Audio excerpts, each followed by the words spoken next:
To put our faith in tangible goals would seem to be, at best, unwise. So we do not strive to be firemen. We do not strive to be bankers, nor policemen, nor doctors. We strive to be ourselves. Hunter S. Thompson. I recently had this conversation with a friend about figuring out what to do with our lives and how do we find purpose as we pursue careers and take care of families.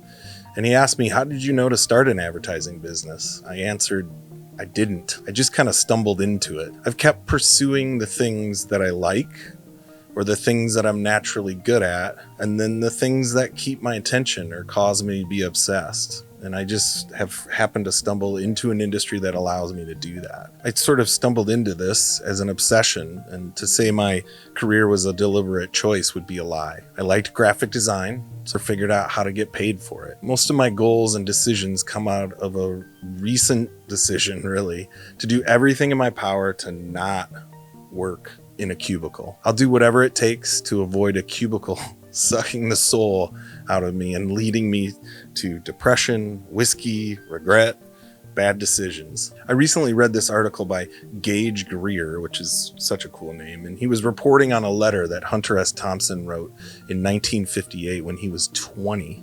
And the wisdom from that article and from that letter that he wrote is crazy. It's called Hunter S. Thompson's Shocking Advice on How to Find Your Purpose and Live a Meaningful Life. Greer talks about Hunter S. Thompson, who was a writer whose daily routine, it consisted of Chivas Regal, Dunhills, and cocaine. Lots of cocaine. In his article, Greer says this about Thompson. So given Thompson's attitude towards life and daily habits, it would be surprising to hear of anyone seeking out life advice from him.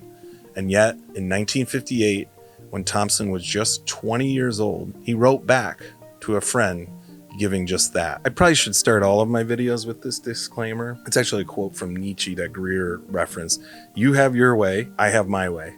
As for the right way, the correct way, the only way, it does not exist. So take everything I say with a grain of salt. These are just some observations that I've made along the way. In my opinion, when you're trying to figure out which direction to point your arrow, there's no right or wrong. There's only action. You see, I tend to be paralyzed with perfection, especially when it comes to making life decisions. But when I choose action, I always win. Waiting at the fork in the road to decide does nothing. Action will always bring opportunities, and it always has. Ryan Holiday puts it best. He says, where the head goes, the body follows. Perception precedes action. Right action follows the right perspective. So when I find myself at a crossroads of indecision, I pull my head out of my ass and I choose action. And I work, because it always leads to something better than just sitting around and ruminating and spiraling. A few years back, I found myself deep in the midst of an existential crisis, and I was paralyzed with indecision. So instead of sitting and waiting for something to happen, I called up a friend and took a part-time job screen printing. And that simple action caused me to put my ego aside, and it gave me a new perspective. So in my action towards something, anything, opportunities then came my way. But more importantly, I learned about myself in the process. Hunter S. Thompson goes on to say, to put your faith in tangible goals would seem to be at best unwise. So we do not strive to be firemen. We do not strive to be bankers, nor policemen, nor doctors. We strive to be ourselves. But don't misunderstand me. I don't mean that we can't be firemen, bankers, or doctors, but that we must make the goal conform to the individual rather than make the individual conform to the goal. In short, he has not dedicated his life to reaching a predefined goal, but he has rather chosen a way of life he knows he will enjoy. The goal is absolutely secondary.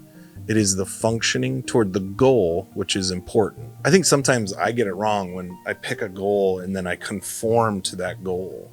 If my goal was just to make a ton of money, then I definitely would not be in the creative services business. I would be dumb. I should be in finance.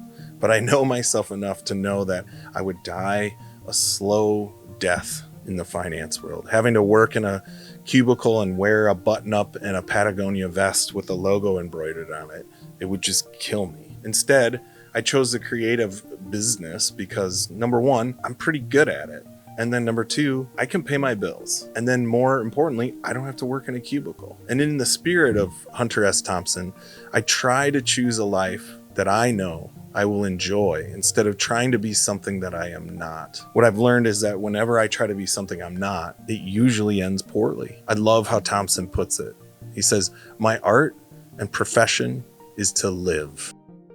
So thanks for following along as I try to be a mega influencer and build my company, Frank and Harvey, into a sustainable and enjoyable company to try to not work in a cubicle. So sorry for wasting your time, and be sure to subscribe to my YouTube channel and follow me on Instagram, and then as well LinkedIn, where finance bros thrive and show off embroidered tech fests. Average girls, you know I don't need them. Bad bitches slide in my DM. We gon' party, girl, AM to PM. Haters bit bitter, I'm glad I ain't them. Bad girls in a place with the pretty face, see the beady waist and the fat cake. Let me get a taste. Yeah, we need to get the bottles out the case. Shorty got a body like she caught a case. Out of this world, give us some space. Boss, but I'll let you set the pace. I wanna get in, you look like a safe. Living them dust, you know it's a must. Give me them bucks. It is what it is, it's not what it was. Got nothing but